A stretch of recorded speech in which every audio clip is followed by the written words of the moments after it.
Halo pahlawan pangan. Kalian ngerasa bersalah nggak sih setiap kali buang gelas bekas boba atau milk tea?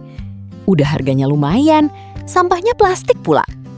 Nah, hari ini kita bakal membedah sebuah aktivitas yang bener-bener mind-blowing. Bertanam Shanghai bok choy atau sawi hijau cuma modal gelas bekas. Kalian gak salah denger, tanpa tanah sebutir pun kita bisa panen sayur segar di balkon yang sempit sekalipun. Jadi, buat kalian yang pengen punya kebun tapi nggak punya lahan, atau cuma punya lahan berupa rak sepatu, video ini adalah jawaban doa kalian. Mari kita bedah aktivitas cerdas ini.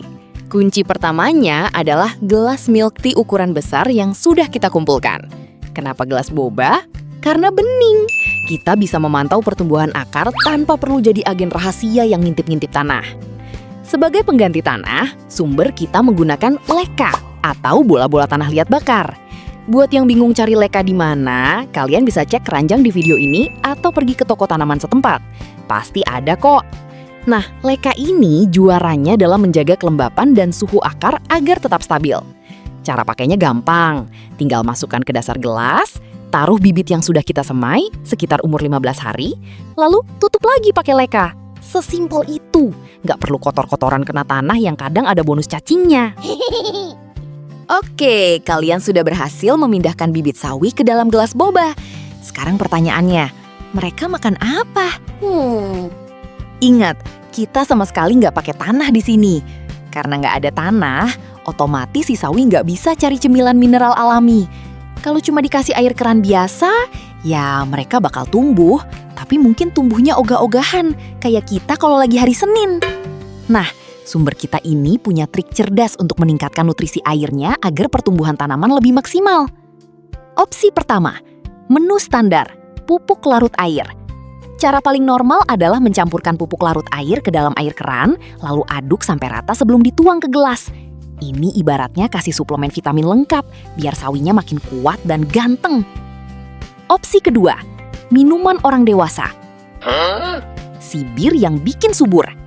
Nah, ini bagian paling seru dan agak nyeleneh. Kalau kebetulan kalian gak punya pupuk larut air, jangan panik. Kalian bisa kasih sedikit bir ke air tanamannya. Serius, sumber menyebutkan efeknya sangat bagus untuk pertumbuhan. Jadi, kalau biasanya bir itu bikin orang pusing, buat sawi kita, bir justru jadi ramuan ajaib yang bikin mereka makin seger. Opsi ketiga, menu hemat ala anak kos, air cucian beras. Kalau kalian merasa bir terlalu mewah buat sayuran, tenang, ada opsi kearifan lokal. Gunakan air cucian beras. Ini adalah cara super murah, tapi ampuh buat mempercepat kecepatan pertumbuhan sawi kalian.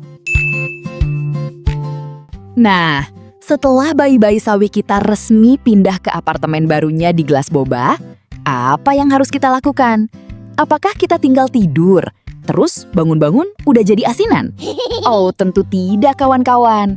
Ada masa-masa krusial yang perlu kita perhatikan.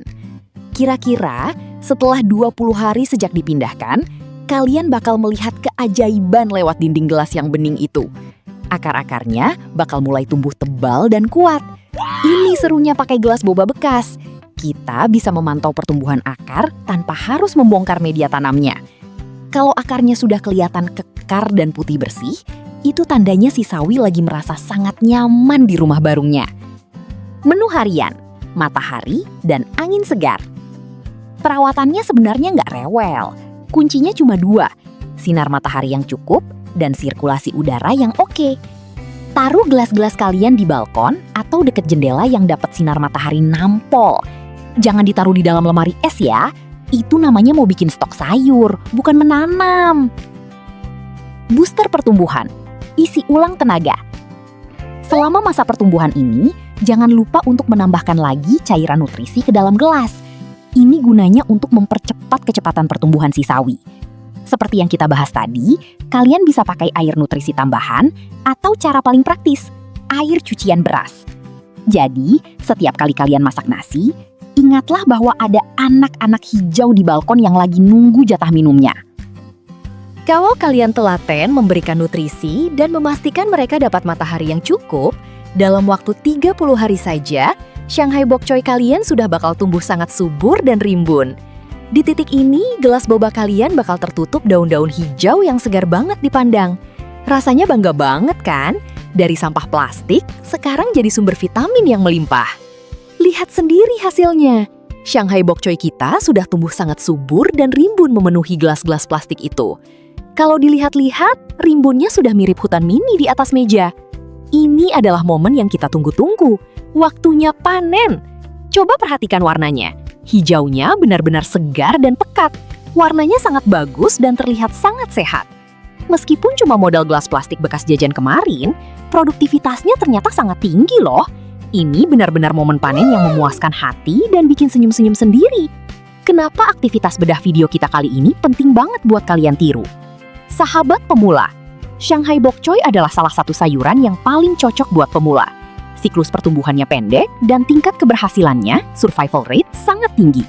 Jadi buat kalian yang merasa tangan panas karena tanaman sering layu, cara ini adalah obat paling ampuh buat balikin kepercayaan diri kalian. Solusi tanpa lahan. Metode ini menjawab masalah klasik anak muda zaman sekarang. Gak punya halaman atau kebun.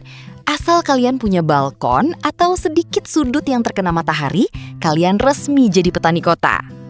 Healing yang produktif. Menanam dengan cara ini bukan cuma soal makan sayur gratis, tapi juga cara yang asik buat mengisi waktu luang dan merasakan keseruan bertanam. Rasanya ada kepuasan tersendiri saat melihat apa yang kita rawat akhirnya siap dimasak.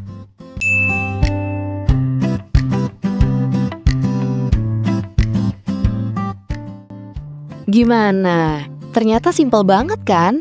Cuma modal gelas boba, sedikit media tanam, dan nutrisi cair, kalian udah bisa panen sayur segar di rumah sendiri.